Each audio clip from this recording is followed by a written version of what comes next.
Legion of Superheroes number 14, written by Paul Levitz, art by Scott Collins. Last issue we left off with Cosmic Lad being attacked by members of his own race and seemingly being knocked out from it. And things did not go well from there. This issue we pick up with Brainiac telling Element Lad and Chemical Kid how to build like a tracker to scan space and figure out where the other members of his race are. So it's like, all right, go find them and deal with the problem. We see Cosmic Lad is being brought into space surgery because, you know, it was a very serious head injury. And we see, I think, his mother there, and they're like, we're not allowed to use metallic surgery things because of his magnetism, but he has literally no ambient magnetism reading going on right now. That's weird. So anyway, they go to this mining asteroid that they find the raiders on, and so it's like, okay, we're here, we got the element of surprise, let's go after them.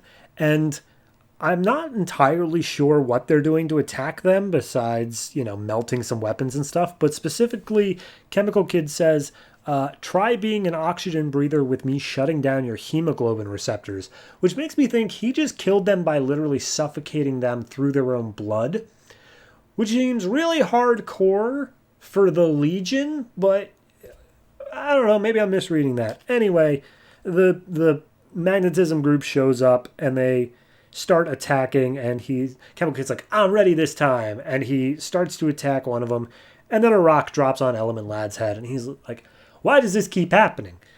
So then we cut back to Legion headquarters, and Brainiac is looking over that golden woman's brain, and she's like, I have no idea what I'm even looking at here, but I have to figure out why she betrayed the Legion. So he's looking in her head, and he finally gets to the part in her memories, and there's one moment that keeps on replaying, and it is the moment where she was attacked by the evil Saturn Queen, which I'm just going to point out did not happen in this book. It happened pre-Flashpoint. It happened in the book prior to issue 1. I don't know this. And it's just like, oh yeah, she was attacked by a Saturn Queen. She was given some psychiatric trigger in order to make her want to kill Brainiac at some point. At deep brainwashing that she didn't even know she had as soon as she had an opportunity to kill Brainiac. Sure, but like, why? Anyway, so we get back to the mining league, and Chemical Kid's like, geez, Element Lad, wake up, you gotta wake up, I'll get you out of here. Picks up Element Lad, drags him into a nearby cave so the miners aren't able to attack. And he's like, okay, I'll just stay alive in here, and I'll wait for help to arrive. And he sends out a distress signal, and he's like, no, wait, I am not just a trainee, I'm a full-fledged Legionnaire, and it's all up to me. So then we go to across the galaxy to some giant weapons cache, where I guess it's all the most dangerous weapons in the universe, and they just keep them all in one place. And if any of them ever are removed, even a little bit, the entire place will self-destruct in a massive supernova. And it's Phantom Girl and, I don't know, he's got a sun on his chest, and they're both in there. And they finally are coming for the thing they're looking for, which is one of the Fatal Five, their axe. And it's still in there. It's still sitting there. It's like, all right, so they didn't get the axe. And Phantom Girl's like, now, wait a minute. And she reaches into the thing, and she tries to touch it, but it turns out it's also just a projection.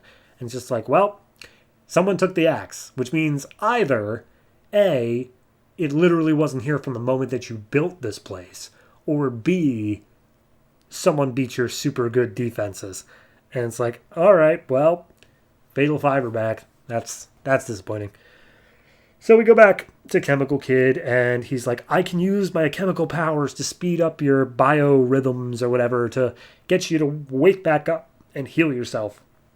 And he does that, and he wakes up and is just like, all right, cool. I'm back in action. Now let's finish this. And he like drills a hole through the cave in order to see where the miners are, and it's like, all right, there's some empty fuel things over there. I'm going to do some stuff, and then you do some stuff, and we set it to explode. Got it? So they do that, And they attack the miners and easily take them all down because, sure, why not? So with the miners down, they're like, all right, we did it. And then remember, he sent out a distress call earlier, so 3 other Legionnaires show up and he's like, don't worry, guys, we got a handle on it. And the other Legionnaires are like, oh, well, these miners think they're so cool when they're on their homeworld, but they don't know what it's like to mess with a Legionnaire. Dun-dun-dun. All right. Number 1, and the biggest problem I think by far, is why are we referencing pre-Flashpoint continuity? And I know this book wasn't influenced by Flashpoint. It didn't get a reboot. And no one ever seems to acknowledge that. But the difference being is that all the other books that didn't get a reboot, whenever they have something that happened before the reboot, they make sure to give you a little bit of an explanation as to like, hey, remember when this thing happened? And then they give like a short little recap and then say like, yeah, that thing happened. This one just says, hey, Saturn Queen attacked and she put in this deprogramming. You should remember that. And it's like, I don't. I wasn't here. I don't know what you're talking about. It's just poor storytelling at that point, honestly. So as for the rest of it, it's a whatever story. If they're doing something with Cosmic Dude losing his magnetism powers, like, I don't know, there's something there, I guess. I'm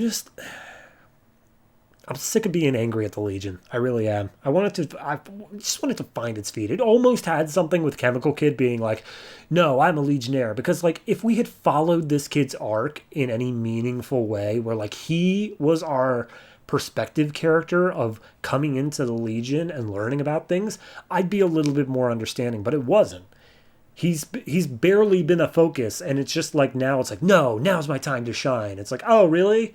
14 issues in, and now's your time to shine? Wow. All right, cool.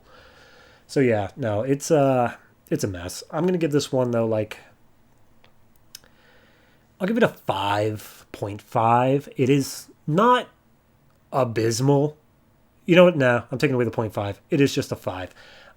Anything that it had going for it is canceled out by the fact that they just offhandedly mentioned this, like, yeah, no, this thing that happened before you started reading. Like, no, as soon as you start with a new number 1, you have to retell me what happened there. You don't get to just say, and this happened a while back. No. Screw that. I'm sick of you.